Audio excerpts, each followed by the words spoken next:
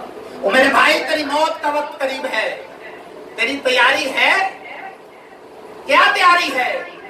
یہ جو ماں باپ بہن بھائی بیوی بچے ان کے ساتھ جو تیرا تعلق ہے یہ ٹوٹنے کے لیے بنا ہے. اس نے ایک دن ٹوٹنا ہے، تو نے یہاں سے اٹھنا ہے، اس کی بارگاہ میں پیش ہونا ہے. ہر کسی نے اپنا حساب دینا ہے. میاں صاحب نے فرمایا تھا نا، ہاتھی بکتی مٹی باندھے تے ہاتھ نہیں الاندے ڈرتے، جنا لئی تو پاپ کمائے کتنے نے تیرے کرتے. میں نے ایک بیٹے سے کہا اپنے باپ کو خود غسل دو، تو وہ کہتا ہے مجھے ڈر آتا ہے، مجھے میت سے ڈر آتا ہے. ہاتھی بکتی مٹی باندھے تے ہاتھ نہیں الاندے ڈرتے، جنا لئی تو پاپ کمائے کتنے نے تیرے. لانا اپنے بیٹے کو، وہ جس کے نام پہ جائیدادیں کر کے آیا ہے، بیٹیوں کا حق چھین کے، دوستوں کا حق چھین کے، زکاتیں چھوڑ کر جس کے نام جائیدادیں کی ہے، اس کو کہنے آ کے تیری جگہ کے حساب دے. لاکھ کے تر کھڑا اس کو قبر میں. اللہ کریم قرآن کریم میں ارشاد فرماتا ہے سورہ ابراہیم کے اندر کہ ہمارا مال لے کر ہمیں چھوڑ دیا جائے. فرمایا جائے گا، عرش کا مالک کہے گا یہاں یہ سودا نہیں چلتا، اپنا حساب دے. تجھے نہیں پتا تھا مرنا ہے، خبر نہیں تھی قبر میں آنا ہے. جس مکان میں تم رہتے ہو پوچھو کسی سے تم سے پہلے کون رہتا تھا. ٹٹول کر دیکھو کہ تم سے پہلے کتنے لوگ گزر گئے. اللہ کریم فرماتا ہے کہ آ کے مجھ سے معافی مانگ، میں تجھے موقع دیتا ہوں، تیری موت کا وقت قریب ہے، تو بار بار مجھ سے معافی مانگ. اور بندہ کہتا ہے کہ معافی کس چیز کی، میں نے تو کوئی گناہ ہی نہیں کیا. حضور فرماتے ہیں کہ میں دن میں 100 مرتبہ معافی مانگتا ہوں. حضور معاذ اللہ کوئی گناہ کرتے تھے جو معافی مانگتے تھے، اور بندہ یہاں پر ڈٹ کر کھڑا ہے. اسے کبھی اپنے گناہوں پہ رونا نہیں آیا، اسے کبھی اپنے گناہوں پہ ندامت نہیں ہوئی، اسے کبھی احساس نہیں ہوا کہ اس کے اندر کوتاہیاں ہیں. میرے اعلیٰ حضرت رحمت اللہ تعالی علیہ کسی بندے کے پاس سے گزرے تو وہ رو رہا تھا. فرمایا کیوں رو رہا ہے؟ عرض کی حضور میرے کچھ پیسے ضائع ہو گئے. فرمایا چھوڑ، دنیا داری پہ رو رہا ہے. عرض کی حضور پھر کس بات پہ رو؟ فرمایا اس بات پہ رو کہ تیری نمازیں پوری نہیں، تیرا باپ مرشد تیرے استاد پوری طرح تجھ سے راضی نہیں. فرمایا اس بات پہ رو کہ تو صحیح طریقے سے اپنا حق نہیں ادا کر پایا.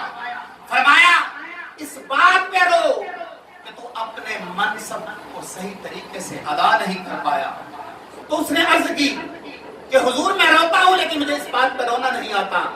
فرمایا پھر اس بات پہ رو, یہ بھی مقام رونا ہے کہ تجھے مالک کی بارگاہ میں رونا نہیں آتا. چھوٹی سی دنیا داری کے لیے تو رو پڑتا ہے, تڑپ اٹھتا ہے, آہے بھرتا ہے, سسکتا ہے, اور مالک کی بارگاہ میں تجھے رونا نہیں آتا. فرمایا اس بات پہ رو کہ تو نے جانا ہے